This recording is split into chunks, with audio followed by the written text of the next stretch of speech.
Panne dans le métro parisien, plus de 3000 passagers évacués. Plus de 3000 passagers du métro parisien ont été évacués mardi soir après une panne géante qui a paralysé la très fréquentée ligne 1 pendant plusieurs heures et provoqué la colère des usagers, a-t-on appris mercredi de sources policières. L'incident avait débuté à 20h10 sur cette ligne entièrement automatisée qui traverse Paris d'est en ouest et dessert de nombreux sites touristiques de la capitale, musée du Louvre, jardin des Tuileries, avenue des Champs-Élysées. 12 navettes ont au total été immobilisées et le trafic n'a pu être rétabli que mercredi matin, a indiqué la RATP dans un communiqué.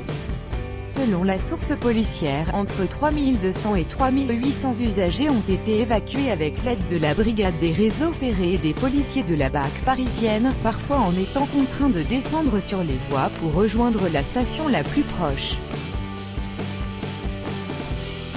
Contactée par l'AFP, la RATP a assuré ne pas être en mesure d'infirmer ou de confirmer ce chiffre et évoque dans son communiqué plusieurs centaines de voyageurs tout en déplorant un événement rarissime et en présentant ses excuses aux voyageurs pour les conditions pénibles d'attente et d'évacuation. 5 personnes ont au total été prises en charge pour des malaises liés à la chaleur, dont une femme enceinte et une personne âgée qui ont dû être hospitalisées, selon les pompiers de Paris. Après 30 minutes d'arrêt, plusieurs alarmes ont été tirées à bord des trains, ce qui a coupé le courant, 750 volts, sur une grande partie de la ligne, coupant par la même occasion la ventilation, a assuré la RATP dans son communiqué, assurant que des bouteilles d'eau avaient été distribuées à Châtelet et que 200 agents ont été mobilisés pour aider les voyageurs. Des passagers interrogés par l'AFP ont toutefois affirmé avoir été laissés livrer à eux-mêmes et ont durement critiqué l'absence de réactivité de la RATP.